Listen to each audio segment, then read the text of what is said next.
प्रारब्ध क्या होता है?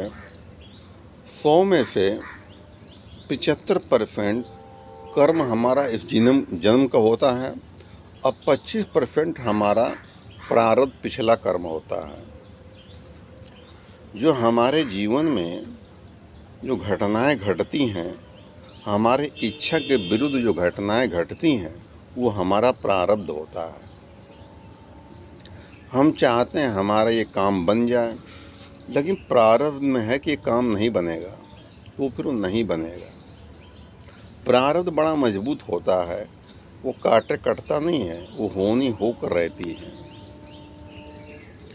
इस जन्म में किसी का आपने धन लिया, कि पाप तो कर दिया, दे नहीं रहे हो, लेकिन उसका धन अगर वापस कर देते हो तो पाप कट जाता आपका। वो है किसी को दुखी किया, परेशान किया, उससे अगर माफ़ी मांग लिया आपने, तो पाप कट जाता हमारा है।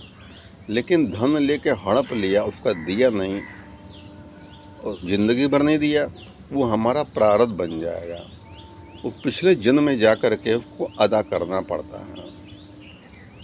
बहुत लोगों को परेशानी होती है तो कहते हैं मेरे पिछले जन्म में कोई पाप रहा होगा। किसी को परेशानी को गुजरता है तो वो यही कहता है इस जन्म में कोई हमने पाप नहीं किया, पिछले जन्म में कोई पाप रहा होगा हमारा। वो सही कहते हैं। वो पिछले जन्म का प्रारब्ध होता है जीवन में, वो भुगतना ही पड़ता है।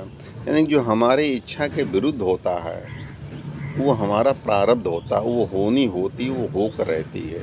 वो कितना भी पूजा पाठ कर लो, कितना घंटा हिला लो, कितना भी व्रत तप कर लो, जब तब कर लो, तीर्थ यात्रा कर लो, वो घटना जीवन में घट के रहती है। इंसान जीवन में उसे काटा नहीं जा सकता उसको, क्योंकि ये परमात्मा की तरफ से ये विधान होता हुआ है।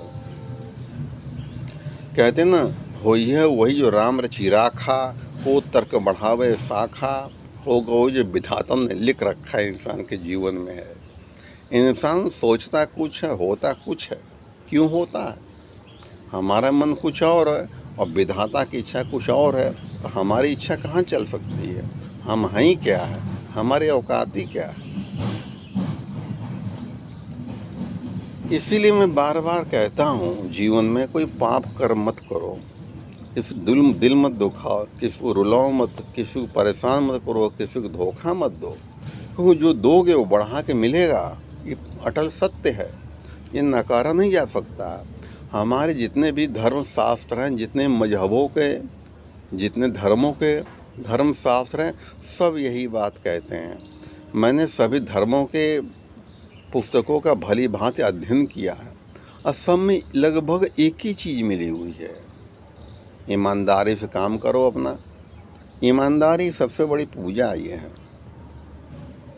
ईमानदारी की नमक रोटी खाओगे, सुकून शांति सो लोगे। और हराम की जो है हलवा पूड़ी, घी पूड़ी भी आदमी को हजम नहीं होती है, अपना फल दिखा देती है।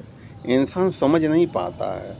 इंसान समझता मैं पाप करूँगा, ये हड़प ले रहे हैं, हम सुखी हो जाएंगे, हड़प के सुखी हो जाएंगे, धन हड़प के सुखी हो जाएंगे, ज़मीन हड़प के सुखी हो जाएंगे। अरे उनकी अज्ञानता, मूर्खता है, भूल है भैया।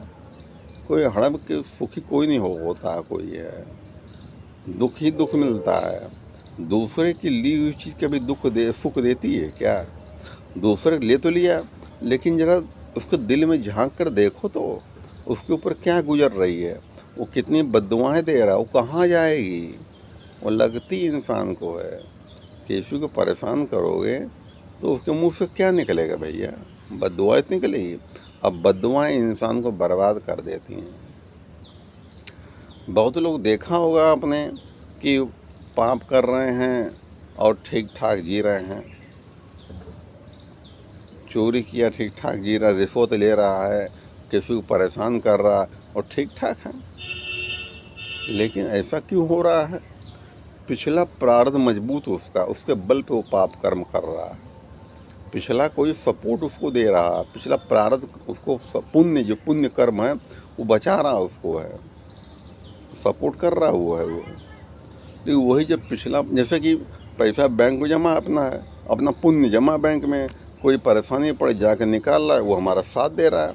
लेकिन वही पैसा बैंक में ख़त्म हो जाएगा तो पैसा बैंक दोबारा नहीं देगा। यही चीज़ इसमें होता है। पाप करते हुए आदमी ठीक ठाक दिखाई पड़ रहा है, इसका मतलब पिछला पुण्य बलवान है, उसके बल पे ये पाप कर्म कर रहा है।